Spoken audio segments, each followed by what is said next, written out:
കസേരവാസി ഇറങ്ങിയിട്ടുണ്ടല്ലോ. എല്ലാരും കൂടെ എങ്ങോട്ടാ? മല്ലയുടെ ബംഗ്ലാവിലേക്കാ. കുടിയേറ്റക്കാരെല്ലാം ഒഴിഞ്ഞു പോകണമെന്ന് മല്ലയുടെ ആൾക്കാർ വന്ന് പറഞ്ഞു. ഒഴിയാൻ പറ്റൂലെന്ന് ആശ നേരിട്ട് പോയി പറയാൻ പോവാ. തിരിച്ചു വരുമ്പോൾ ആ കസേരക്ക് ചിലപ്പോ നാടിലുണ്ടാവും. നടുവും തുറന്ന് അടുത്ത പ്രാവശ്യം ഞാൻ ഇരിക്കേണ്ടി വരും. പക്ഷെ ചുമക്കാൻ ഈ തെണ്ടികൾ ഉണ്ടാവോന്ന് എനിക്കറിയില്ല. എല്ലാം ഞാൻ നേരിടാൻ പോവാ. നാരായണ കട നോക്കണേ. തോട്ടത്തിലെ ഷെഡിന്റെ പണി തീർന്ന വണ്ടി അവിടെ കൊണ്ടിട്ടോണം. അമ്പലത്തിൽ നിന്ന് ഏതോ പ്രതിഷ്ഠ വരുന്നുണ്ടല്ലോ. അതേതോ ഡെഡ് ബോഡി കൊണ്ടുവരണതാ. ഡെഡ് ബോഡി ഒന്നുമല്ല, ജീവനുണ്ട്. ശരിയാണല്ലോ. ഇനി ഇവിടുത്തെ വല്ല രാജാവും ആയിരിക്കും. ആ കസേര കൊണ്ട് ഇങ്ങോട്ടാണല്ലോ. എന്താ സംഭവം അറിയോ? പെട്രോളിന് വില കൂടിയതുകൊണ്ട് പുള്ളി തന്നെ കണ്ടുപിടിച്ച പുതിയ വണ്ടിയാ കസേര വണ്ടി.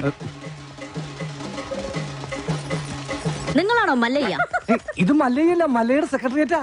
ഞങ്ങൾക്ക് മല്ലയ്യയെ നേരിട്ടൊന്ന് കാണണം. എന്താ കാര്യം? അത് മല്ലയ്യയോട് പറയേണ്ട കാര്യം.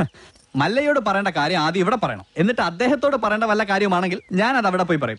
അതാണ് എന്റെ ജോലി. ഹലോ, ഇവിടെ പറയുന്ന കാര്യങ്ങൾ അവിടെ പോയി പറയുന്നത് അത്രക്ക് നല്ല സ്വഭാവമല്ല. സമയം മെനക്കെടുത്താത്ത കാര്യം പറ. താഴെ ഇറക്കടാ. ഞങ്ങളുടെ ഭൂമിയിൽ നിന്ന് ഞങ്ങളെ ഇറക്കാമെന്ന് ഇവിടെ ആരും വിചാരിക്കണ്ട. അനധികൃതമായി കുടിയേറി പാർത്തവർ എത്രയും പെട്ടെന്ന് ഒഴിഞ്ഞു തന്നേ പറ്റൂ. അല്ലെങ്കിൽ ബുൾഡോസർ ഉണ്ടെന്ന് മല്ലയെല്ലാം പൊളിച്ചടുക്കും.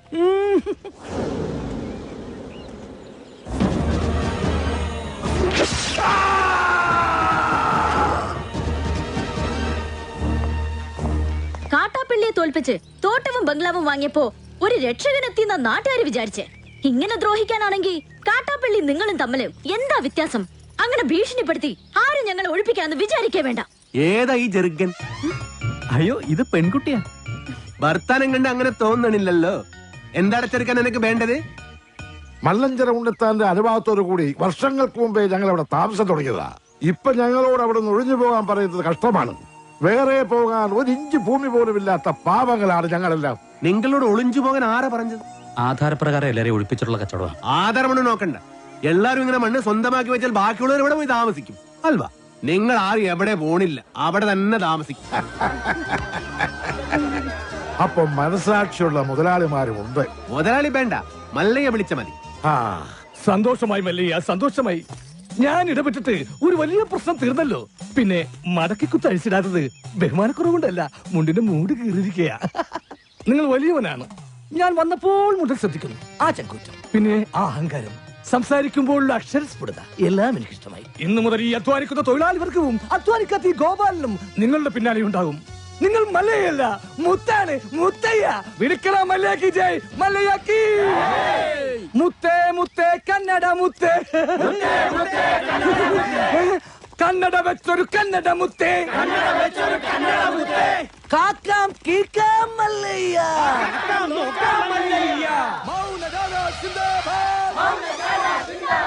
വെള്ളരി പ്രാവേ മല്ലയ്യ. അങ്ങനെ മല്ലയ്യ നാട്ടുകാരെയും തൊഴിലാളികളെയും കയ്യിലെടുത്തു. ജൈവിളി അങ്ങ് കവല വരെ ഉണ്ടായെന്നാ കേട്ടത്. മുതലാളി ആഗ്രഹിച്ച തോട്ടവും ബംഗ്ലാവും പോയി. മല്ലഞ്ചരക്കാര് നമുക്കെതിരെ ചിട്ടിക്കമ്പനി തുടങ്ങുകയും ചെയ്തു. ഇങ്ങനെ പോയാൽ അയാൾ കയറി അങ്ങ് വാങ്ങുന്നു. ആന മതമിളകി വന്നപ്പോഴും നെഞ്ചു വിരിച്ച് നിന്നിട്ടുള്ളവനാടോ ഈ നാഗേന്ദ്രൻ.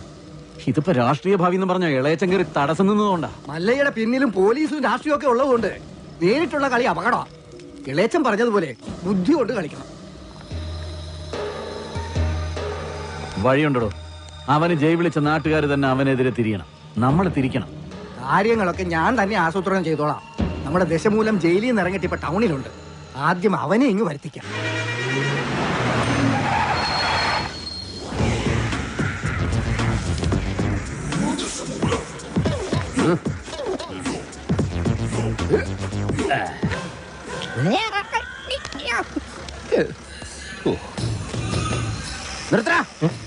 റോഡിലൂടെയാണാടാ സൈക്കിൾ ഓടിക്കുന്നേ? ഒരു കൊലക്കേസ് കഴിഞ്ഞ് ഇറങ്ങിയുള്ളൂ, വെറുതെ എന്നെ വീണ്ടും ജയിലിൽ കയറ്റിക്കരുത്.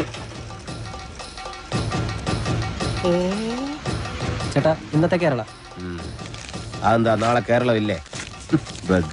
ശിക്ഷയുടെ കാലാവധി തീർന്നോ താമോ? തീർന്നു. പക്ഷെ ഒരുത്തനെ തട്ടിയിട്ട് ഉടനെ തന്നെ തിരിച്ചു പോണം. 2 ഔൺസ് ദശമൂലം. അരിഷ്ടം കഴിക്കുന്നുണ്ട്. അപ്പൊ തല്ലു നടത്താൻ പോവുകയാ. ആരാ കക്ഷി? കൊലക്കേസിൽ എനിക്കെതിരെ സാക്ഷി പറഞ്ഞ സുരേഷ് ഇല്ലേ, അവനെ തന്നെ. കൊലക്കേസോ? വാ, വാഴത്തോട്ടത്തിൽ നിന്ന് കൊലവെട്ടിയ കേസില്ലേ, ആ നായിന്റെ മോനല്ലേ എനിക്കെതിരെ പോലീസിന് മൊഴി കൊടുത്തത്. അവന്റെ കണക്ക് തീർത്തിട്ട് എന്നെ ബാക്കി കാര്യം. ഇങ്ങട്. അരിഷ്ടം കുടിച്ച വകയിൽ ഇവിടെ കുറച്ച് കണക്ക് ബാക്കി. എന്തോ എങ്ങനെ എടാ ഞാൻ ഇനി കുറച്ച് ധന്വന്തരി കുഴമ്പെടുത്ത് വെച്ചോ. ആടി കഴിഞ്ഞ് തിരിച്ചു വരുമ്പോ എനിക്കൊന്ന് പുരട്ടാനാ. ബുദ്ധിജീവിടാ ക്രാപ്പാടാ. എടാ ഇന്നെങ്കിലും പോയി അടിച്ചനച്ച് കുളിച്ചിട്ട് വേണമെങ്കിൽ അവന്റെ ബോഡിക്ക് റീത്ത് വെക്കാൻ പാടാ. എല്ലാത്തിനും കാണിച്ചു തരാം. ഇങ്ങനെ പേടിക്കലടാ ആണുങ്ങളെ വില കളയാനായിട്ട്. എടാ തെണ്ടി സുരേഷ്, നീ എനിക്കെതിരെ സാക്ഷി പറയുമല്ലടാ. ധൈര്യം ഉണ്ടെങ്കിൽ ഇറങ്ങി വാടാ, ഇല്ലെങ്കിൽ ഞാൻ അങ്ങോട്ട് വരാടാ. ഇന്ന് നിന്റെ അവസാനമാടാ. എന്താ സംഭവം? രസമൂലം ആ സുരേഷിനകത്തിട്ട് തല്ലി ചതക്കുക. സുരേഷ് കഴിഞ്ഞ ദിവസം വീട് മാറിപ്പോയില്ലേ? ഇപ്പൊ ഇവിടെ പുതിയ CI അല്ലേ താമസിക്കുന്ന? സർക്കിളാ. ഞങ്ങള് പഴയ ഫ്രണ്ട്സാ. ഉറക്കം വന്നോണ്ട് തോളിലിട്ടതാ. 2 ഓലക്കീറോ വെള്ള തുണി എടുത്തോളൂ എന്നെ മൂടാൻ. തൂക്കിയെടുത്ത് വണ്ടിയിലോട്ട് ഇടോ. ഇനിയും തല്ലാൻ കൊണ്ടുപോകുന്നെങ്കിൽ ഒറ്റ അടിക്കാൻ തീർത്തേക്കണം. ഇല്ലെങ്കിൽ എല്ലാരും കൂടെ എടുത്തിട്ട് ഇടിച്ച് എനിക്ക് ഇങ്ങനെയാണെന്ന് നിറയിക്കാൻ വയ്യ. ചവിട്ടി തിരുമിയാലേ ശരിക്കും ഗുണമുണ്ടാവും. ചവിട്ടി തിരുമണ്ട സർക്കിളേമാൻ, ശരിക്കും ചവിട്ടി തിരുമിയതാ. ഇവിടെ വേദനയുണ്ടോ? അവിടെ ഉണ്ട്. അയ്യോ, ഇത് തിരുമല കൊണ്ട് ശരിയാവൂല. എടോ, മേജർ ഓപ്പറേഷൻ വേണം. അതെന്തിന്? എന്റെ ചെറുകുടലും വൻകുടലും പിണഞ്ഞു കിടക്കുക. കൈ എടുക്കണം അങ്ങോട്ട്. അണ്ടർവെയറിന്റെ വള്ളി കയറി പിടിച്ചിട്ട് ചെറുകുടലും വൻകുടലെന്ന് വൈദ്യന്മാരെ പറയിപ്പിക്കാൻ വേണ്ടി. എതിർകക്ഷി ഇത്തിരി സ്ട്രോങ് ആയതുകൊണ്ട് അല്പം സൂക്ഷിച്ച് കളിക്കണം. എന്തിനും ഉടനടി പ്രതികരിക്കാൻ നിൽക്കരുത്. സാറ് തോറ്റു നിൽക്കുകയാണെന്ന് അയാൾക്ക് തോന്നണം. എന്നിട്ട് അവസരം വരുമ്പോ വെട്ടിലാക്കണം. നമസ്കാരം സാറേ. വൈദ്യർക്ക് സാർ എന്നെ ഇടിച്ച പോയിന്റ് ഒക്കെ കൃത്യമായിട്ടൊന്ന് പറഞ്ഞു കൊടുക്ക്. സദവ് എവിടെയാണെന്ന് വൈദ്യർക്ക് പിടികിട്ടുന്നില്ല. സോറി, വീട്ടിൽ അതിക്രമിച്ച് കയറിയപ്പോ. അയ്യോ, ഓർമ്മിപ്പിക്കല്ലേ പൊന്നെ. ഓ, അതൊന്നും സാരമില്ല. ഇവന് ഇതൊക്കെ പതിവാ. മതി മതി, ഇനി മൊത്തത്തിലൊന്ന് വാറ്റി പുഴുങ്ങി എടുത്താ മതി. ഇവനെ കൊണ്ട് വേറെ ജോലിയുള്ളതാ. പണ്ട് പുറന്തലയ്ക്ക് അടിയിട്ടി അതേ കമ്പിയുടെ വണ്ണം. ഈ മതിലുകെട്ടൊക്കെ ഭാഗ്യം, ബ്രഹ്മചര്യം പോയില്ല. നമുക്ക് പോവാടി ലോറി പെണ്ണേ.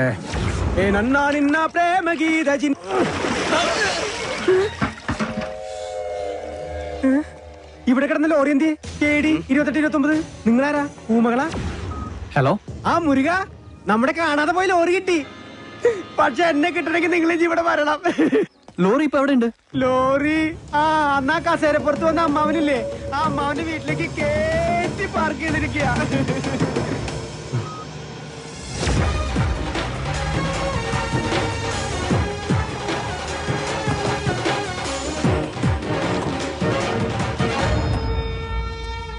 മല്ലയ്യ, മനുഷ്യനോട് തല്ലുവിളിക്കില്ല. ഒഴിഞ്ഞു പോകണ്ടെന്ന് പറഞ്ഞത് കൂട്ടത്തോടെ എല്ലാത്തിനെയും കൊല്ലാൻ വേണ്ടിയായിരുന്നല്ലേ? എല്ലാം തകർത്ത് കളയുന്ന ഇയാള് പറഞ്ഞപ്പോ ഇത്രയും ചെയ്തു കളയുന്നു ഞങ്ങൾ കരുതിയില്ല. ഇന്നലെ രാത്രി ആശാനും മക്കളും കാവിൽ കഥകളി കാണാൻ പോയില്ലായിരുന്നുവെങ്കിൽ എന്താകുമായിരുന്നു ഇവരുടെ കഥ? എന്നും ഈ വരാന്തയിൽ കിടന്നുറങ്ങിയിരുന്നു ഞാൻ. ഒരിറ്റു സ്നേഹത്തിന് വേണ്ടി നടത്തറ വാസന്തിയുടെ വീട്ടിൽ പോയില്ലായിരുന്നുവെങ്കിൽ എന്താകുമായിരുന്നു എന്റെ കഥ? കാക്കാം കിളിക്കാം മല്ലയ്യ എന്ന് തൊണ്ട പൊട്ടുമാർ ഉച്ചത്തിൽ വിളിച്ചു പറഞ്ഞാൽ ഞങ്ങളോടത് വേണ്ടായിരുന്നു മല്ലയ്യ, വേണ്ടായിരുന്നു. മുതലാളിമാരൊക്കെ ഇങ്ങനെയാ ഗോപാല. ഒന്ന് പറയും, മറ്റൊന്ന് പ്രവർത്തിക്കും. ഉള്ള കിടപ്പാടം തകർത്തതിനേക്കായി ഭേദം ഞങ്ങളെ കൂടെ കൊല്ലാമായിരുന്നു. ആസാനം നിങ്ങളെ ഒളിപ്പിക്കാൻ എനിക്കിങ്ങനെ ഒരു നാടകം കളിക്കേണ്ട കാര്യമില്ല. അങ്ങനെ ഒളിപ്പിക്കണമെങ്കിൽ ഞാൻ ഒളിപ്പിച്ചിരിക്കും, അത് വേറെ കാര്യം. ഇത് ഞങ്ങളെ വണ്ടി ഏതോ കള്ള കുടുക കത്കൊണ്ട് വന്ന് ബോധമില്ലാതെ ഓടിച്ച് കേട്ടിയതാണ്. അല്ലാതെ ഞാൻ നിങ്ങളോട് അങ്ങനെ ചെയ്യുമോ? മല്ലയ്യ അത്ര നല്ല ദുഷ്ടനല്ല. കാര്യം അറിയാതെ ഇവനെ ഇങ്ങനെ ഉപദ്രവിച്ച് നിങ്ങളോട് ഇങ്ങനല്ല പെരുമാറണ്ടേ. എന്തൊക്കെയായാലും നിങ്ങളുടെ ഈ ലോറിയല്ലേ ഞങ്ങളുടെ വീട് തകർത്തത്. അപ്പൊ സമാധാനം പറയേണ്ടത് അതിന്റെ ഉടമസ്ഥരായ നിങ്ങൾ തന്നെയാ. ഒരുപാട് കഷ്ടപ്പെട്ട് പണിയെടുത്തുണ്ടാക്കിയ വീട് ഈ കാണുന്നത് അറിയോ? നിങ്ങൾ വിഷമിക്കണ്ട. നിങ്ങൾ വീട് ഇതിൽ നല്ലതായിട്ട് ഞങ്ങൾ കെട്ടിച്ചു വിടും. അത് ന്യായം. ഏതോ മോഷ്ടാവ് കാണിച്ച അക്രമത്തിന് ഞങ്ങൾ എന്തിനു വീട് പണിഞ്ഞു തരണം എന്നൊക്കെ പറഞ്ഞ് വേണമെങ്കിൽ ഞങ്ങൾക്ക് ഒഴിയാം. പക്ഷേ ഞങ്ങൾ അങ്ങനെ ഒഴിയില്ല. കാരണം ഞങ്ങൾ മനസാക്ഷിയുള്ളവരാ. ഈ വീട് എന്റെ മേൽനോട്ടത്തിൽ ഞാൻ നേരിട്ട് നിന്ന് പണിപ്പിച്ചു തരും. മകനെ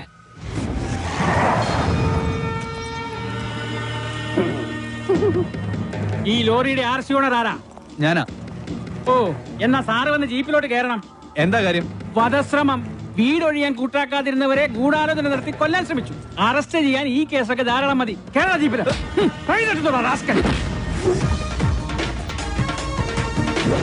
ഒരാളിവിടെ നിൽക്കുന്നുണ്ടല്ലോ സാറേ.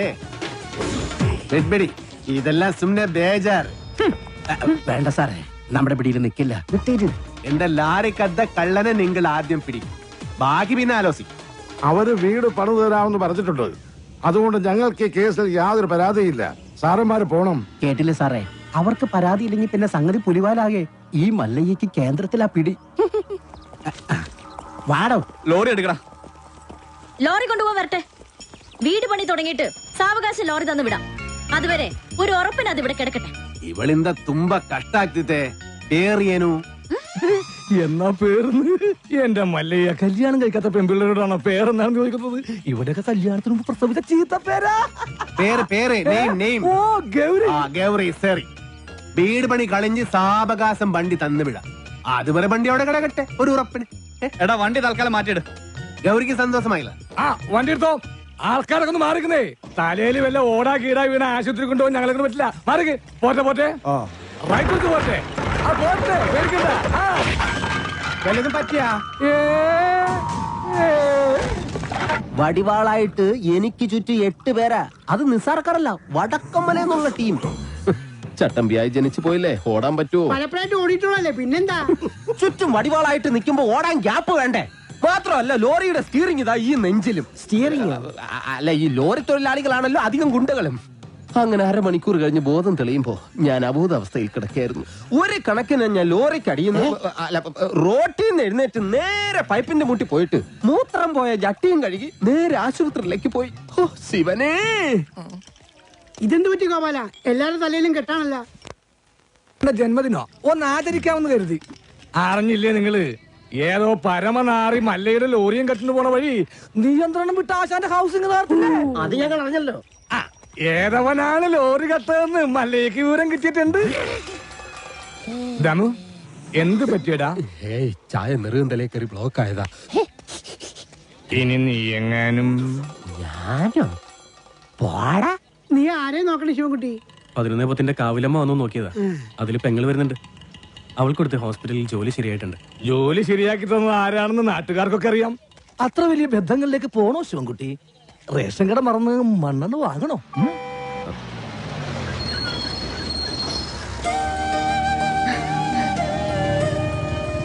ചേട്ടൻ എന്താ വല്ലാതിരിക്കുന്നേ?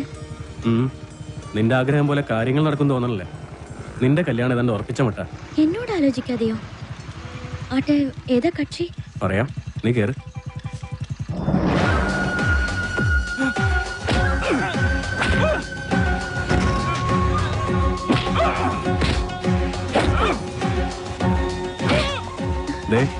ആ തല്ലുന്നവനാ നിന്റെ ചെറുക്കൻ. ആ ക്രിമിനലോ?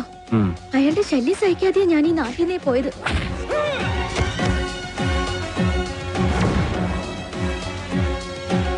എല്ലാവരും കേൾക്കാൻ വേണ്ടി പറയാ, ഞാൻ കെട്ടാൻ പോള പെണ്ണ ഇവള്. ഇനി ഇവൾക്ക് കല്യാണം ആലോചിച്ചോണ്ട് ആരെങ്കിലും വന്ന ഇവന്റെ ഗതിയായിരിക്കും എല്ലാത്തിനും. പറഞ്ഞേക്കാം. ഒന്നുകൂടെ ഒന്ന് മെനിങ്ങിട്ടുണ്ടല്ലോടി. അടുത്ത ആഴ്ച തന്നെ കല്യാണം ഉറപ്പിച്ചോളാൻ അച്ഛനോട് പറ.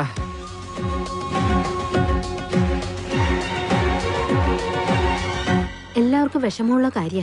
പക്ഷേ നാഗേന്ദ്രനെ ധിക്കരിച്ച് നമുക്ക് ഈ നാട്ടിൽ ജീവിക്കാൻ പറ്റൂ? ഈ വീടിന്റെ ആധാരം വരെ അയാളുടെ കയ്യില. നാളെ തെരുവിലേക്ക് ഇറങ്ങാൻ പറഞ്ഞ ഇറങ്ങേണ്ട അവസ്ഥയാണ്. എന്തൊക്കെ പറഞ്ഞാലും ശരി, അങ്ങനെ ഒരു കവലച്ചട്ടമ്പിയെ വിവാഹം കഴിക്കാൻ ഞാൻ തയ്യാറല്ല. അയാളുടെ കട എങ്ങനെയെങ്കിലും ഞാൻ വീട്ടും. അല്ലാതെ എന്റെ ജീവിതം കൊണ്ട് അത് വീട്ടാമെന്ന് ഇവിടെ ആരും വിചാരിക്കണ്ട. അത് നടക്കില്ലമ്മേ.